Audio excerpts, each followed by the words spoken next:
Hey guys, what's up and welcome back to another video. If you're new to my channel, welcome. My name's Melissa and I love all beauty stuff, so I really like to focus a lot on that. And what you're in for today is an in-depth palette review and tutorial. I love doing these videos every single week. I get excited for each and every one that I film. I am a true makeup lover and eyeshadow is one of my very favorite ways to express myself. So having this outlet is absolutely amazing and I hope you guys appreciate all the information about the palettes. So the palette that I've been focusing on this week is this one from Morphe. This is the one of many Coca-Cola collaborations that they did, and this one in specific is called the All Together palette. So really what this collection focuses on is that back in 1971, Coca-Cola released a commercial and everybody just loved it. It was based over on a hilltop in Italy and it was all about harmony and people coming together. So everything about this palette and all the other products in this collection have everything to do with how that commercial came together.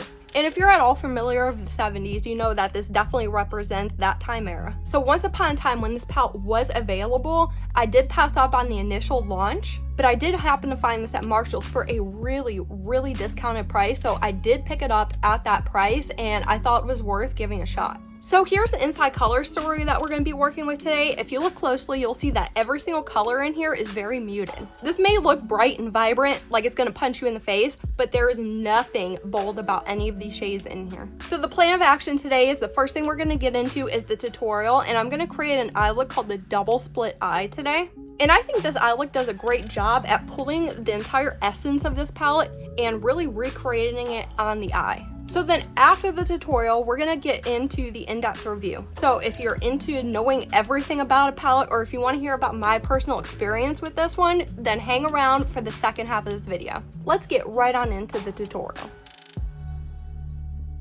Hey guys, welcome to part one of this video, which is the tutorial, and I pulled you a little closer, and now we're gonna firstly get started with the prep steps. I'm gonna pop a timestamp up here in case you're not into prep steps. You can get right on into the eye look. So the first thing I'm gonna take is my Kate Somerville Retinol Eye Cream, and I'm gonna go ahead and pop some moisturization onto my eyelid and under eye area.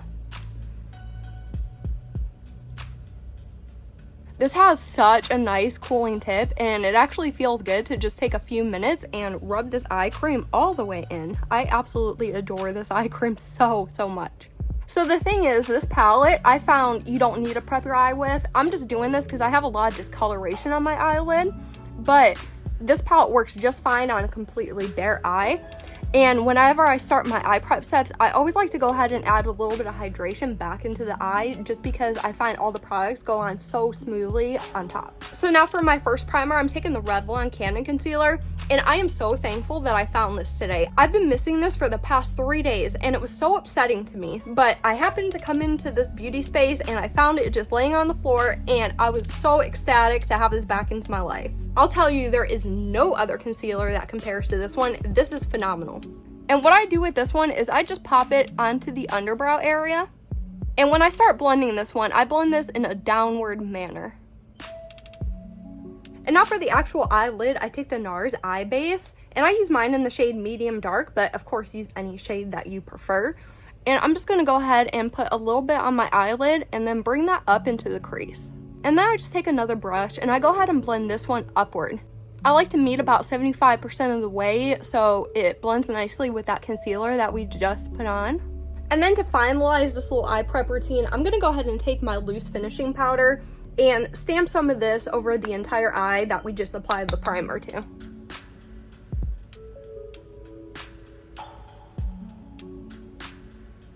And now if you feel like it, you could go ahead and tightline with the black eyeliner. I'm personally going to skip that step today, but I found that black was a really good color that's going to match this eye look.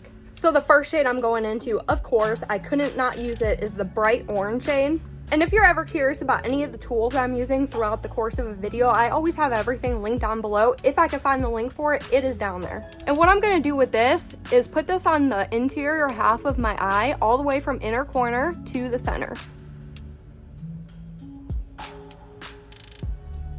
I'm just doing little teeny circle motions into my crease because I want this to show up when my eye is open. Still taking that same brush, I'm going to go into the shade Commercial Break. Now the shade Commercial Break and the shade Warm Fuzzies will give you the same look on the eye. They just have a little bit of a different undertone. So I kind of had a little bit of a hard time working with both those shades together. I'm bringing the shade all the way to, if I put a straight line out from my outer corner, it would meet up to the end of that straight line. Now I'm taking a really fluffy brush and we're gonna go ahead and blend these out. Even though they're a bit diffused, more than I usually do anyway, I still want a little bit of dimension in it. So for the inner half, I'm gonna take the shade called That's the Spirit. And what I'm doing is putting this directly on top. I just want a little kiss of this color. I don't necessarily need to completely buff out the edges with it. And likewise, same brush, now I'm gonna go into the shade Good Company. And now I'm going to do the same thing to this back half of the look. Now for this next step, you're going to want to grab kind of a straight edge, stiffer brush. What we need to do is go ahead and pick up some of these shimmers in this palette. And I found that these shimmers are kind of tough to pick up on a brush, so the stiffer the brush, the better in this case. So I'm taking my brush and going into shade Hilltop Hope, and I'm making sure to coat the entire tip of this brush so I can put the brush on my skin flat. And now I want to look straight ahead because I have semi-hooded eyes, and I want to make sure that I can see this color coming out of the crease while my eyes are looking straight on. So as I'm looking straight, I'm going to take this shade and start running it into my crease, but coming out of it so I can see it on top. And I'm going to put this on the inner half of the eye. And now I'm taking that same brush, I'm going into the bright blue shade called 1971, using that same exact method. And what I'm going to do is I'm going to follow this dark brown line all the way to just about the bottom edge. And now to finish the top of this eye, I really like to put something all over the entire lid. So the most special shade in this palette is the one called Poptimistic, and this is the duochrome shade. So I'm just going to again take the same brush, grab some of that onto the brush, and then start layering this onto the bare part of my eyelid.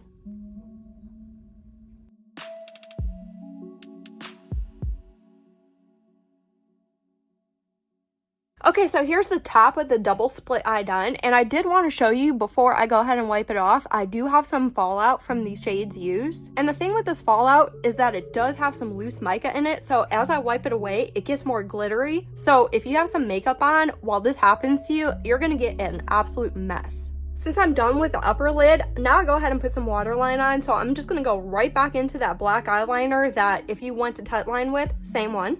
And for today, I'm only going to take this from the outer corner about halfway in. So now we're ready to move on to the lower lash line. And if you ask me, this is kind of a fun lower lash line. I really like doing this one. I'm hanging on to the same brush that we just got done using, but this time I'm going into a shade called Iconic Italy.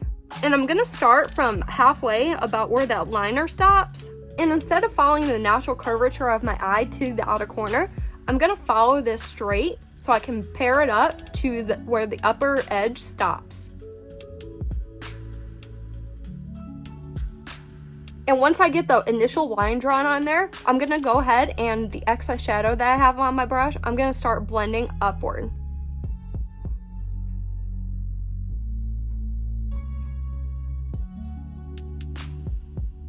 And now for the interior lash line, I'm going to this bright copper shade called Bling Along.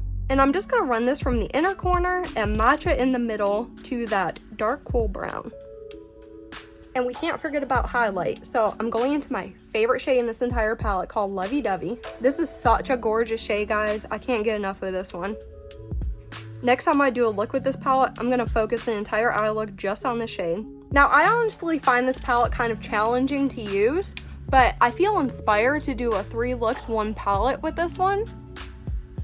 And there's no doubt in my mind that I'm going to use this particular shade to do some kind of eye look because I just can't get enough of it. Okay, so here's the entire eye look done. I'm going to go ahead and do the other eye off camera, throw on some mascara, and I'll be back and we'll talk about this. Okay guys, so here's the finished eye look all said and done, and I must say I really like this one. Now you guys gotta tell me of how well that you like not only the style, but how well you think that this look captures this entire spirit of this color story. When I see this eye look, I definitely could see that it came from this color story, and that's what I like to see when I create an eye look. I also think that this is a really flattering way to get use out of both matte and shimmer shades. And if you're a person that has a ton of really fun eyeshadows, not only duochromes but multi-chromes in your collection, this is also a good way to get some use out of them. So I don't know, this is just a great way to break free of the mundane and try a little something new. But without further ado, let's move right on in to the review. Hey guys, welcome to the second part of this video, which is my in-depth review for this palette right here. And of course, again, this palette is from Morphe and Coca-Cola and it's called the All Together palette. Now, you know, the first thing I always like to talk about and discuss is the palette's packaging. Now, first things first, I do want to say that this is one of those palettes where you probably want to keep the palette itself and then you probably want to keep the exterior box. The reason why is because both of these things provide different information. Only on the exterior box will you find the actual name of the palette as well as the ingredients and then the description of the palette. The actual palette itself doesn't contain any of that information. So make of that what you will, I'm keeping my box. As far as the actual design, I personally don't see anything special in the simplified type of packaging. Now, I personally think for brands as big as Morphe and as big as Coca-Cola, they could have really extended out and done something extremely spectacular with this huge collection. Now, I'm not saying they needed to release more products in the collection, I'm just saying they could have done something really different with this packaging. Honestly, if you look at this, there's nothing standout about anything regarding this design. This is very standard across the board for Morphe and their 18-pan palettes. Now, if you're curious why this is a collab with Coca-Cola and there's no red to be found anywhere in this palette, good question. That was a question I had too. Now, the thing is that this is Coca-Cola's Unity collection. It has nothing to do with the actual drink. This is more about bringing the world together. And of course, that's based on their 1971 very famous commercial. Now, when you open this up, you'll see a mid-sized mirror inside and it's nicely decorated around the top. Very 1971, I love that. This palette does not bend all the way back if that's something that you care about. I tend to like my palettes to bend all the way back and this one just doesn't. And in here, you're gonna find 18 different shades and they each weigh in at 1.08 grams. So that's just slightly above the average amount per pan. And yes, in here, you're gonna find a mixture of eyeshadows and pressed pigments. And please bear in mind that pressed pigments are technically not eye safe. And I did find that the more I use this, the more that the pressed pigments did leave a small stain upon my skin. And of course, if you always want to know what shades were the pressed pigments, the back of the palette's packaging tells you that. Now, within this 18 slide color story, you're getting 2 different types of formulas. There are 8 true mattes in here and there are 10 shimmers. So that makes this palette 56% non-matte heavy. So if you're a person that loves a shimmer heavy palette and to do one eye looks and that kind of stuff, this is definitely up your alley. And if you're a person that prefers a well-balanced palette, I think the ratio 8 to 10 is pretty well balanced. Real quick, I'm gonna go ahead and pop up all the swatches that I took from this palette so you can see how the colors look on my arm. And now, moving into our routine data check, the first thing I want to mention is that this palette is not clarified as being any type of clean or conscious formula. The entire brand of Morphe is cruelty-free. This specific palette is vegan. And if you look on the back of the palette, you'll find a 12-month expiration date. Now, as we get into our cost evaluation, since this palette is no longer available for retail sale, the cost on something like this is a little bit different. You can still find this palette available new and unused on many resale sites for about an average value of $25. So for the sake of this video and for the future calculations, I just use $25 as the average. You can certainly find it for a lot more money, and you can find some sellers that even sell it used for a lot less expensive. From what I've seen on the resale outlet, this is a very highly collectible item and people really love this palette. So if you're gonna break $25 down, you're gonna be paying $1.39 per shade. And breaking that down a bit further, it comes to $1.28 per gram. So comparing that price to similar palettes offered on the market right now, the price per shade is affordable. And additionally, when I compare this to other palettes I've previously reviewed, the price per gram is also affordable.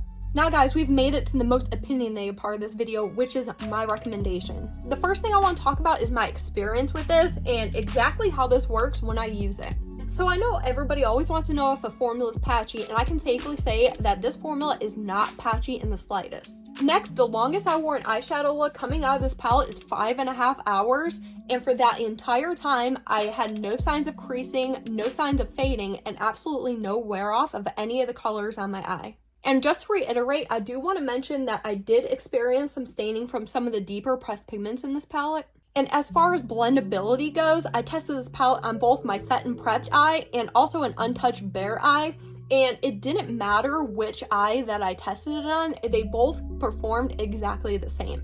So if you're planning on using this palette in particular, I can't speak for all the Morphe palettes, but this one in particular, it doesn't matter if you go through all the steps to set and prime your base, this palette works just fine on a bare eye. So once you get your brush actually in the shades, you're gonna notice some kickback, and I do want to warn you of some fallout on your face, and this fallout is the dangerous type because it has some loose mica particles in it. So if you already have your makeup on and you try to dust away that loose mica with your brush, it's just going to turn into a heavy shimmer and really damage your makeup. So this is definitely an eyes before base type of palette. The next thing I want to get into are my critiques about this palette. And as always, I like to look at the range, and for this palette, the range is really nice. You see light shades, you see mid-tone shades, and of course you see dark shades. Now, there's only one matte option for depth, which of course limits a palette's versatility, but I do like to see at least one option for depth in a palette of this magnitude. As far as shade redundancy goes, these two blue shimmer shades right here apply and look very, very similar when you swatch them. If I was creating this color story, I would not put these two shades in the palette together because one just seems like it's taking up space because they perform the same function upon the eye. Now, like I said, I designated this as a soft, muted color story, and I always find color stories like this particularly challenging. I always find it more difficult to conceptualize the look where the palette isn't necessarily a neutral palette and where it's not really a rainbow palette. I always find it kind of hard to balance exactly what I need to do with the neutrals and how to make the vibrant colors pop more against the neutrals. So getting a palette like this, I don't have many of them in my collection, but these really make me think. I didn't come across any dud shades whatsoever. Each shade performed very well within its base formulation. Now, the next thing I'm going to do is tell you a few things about each formula so you know what you're going to be getting into. Now for the mattes, okay, they're not the easiest thing in the world to blend. It takes a little bit of dedication to get those blurred edges. I do like that the mattes have enough variant in them where you can do some gradient builds if you're a person that likes to do that. I also did find that this matte formula does not, absolutely not, layer well. If you have a nice layer of a shade on your eye and then you come in with a lighter color to build on top of it, it simply dusts away the first layer and it just does not look cohesive whatsoever. And if you are curious, these are a more buildable type formula, so you're going to notice having to go in with layer upon layer to really intensify them instead of them being directly pigmented. Now for the non-mattes, you're going to notice that 8 of these colors in here have an intense base pigment. Shades like that, in my opinion, are multifunctional because you can use them so many different ways on the eye. And then you're also going to get one shimmer topper in here, and the base is barely detectable on this one, and of course this is my favorite shade in the entire palette. And then the last type of shade that you're going to get is a duochrome shimmer topper. So this has a nice blue to pink shift, and like the other shimmer topper, the base in this one is also barely detectable. I found that all the shimmers are very, very smooth and they do blend very well. Bear in mind that this formula does have those loose mica particles in them, so it does make them a little bit harder to work with.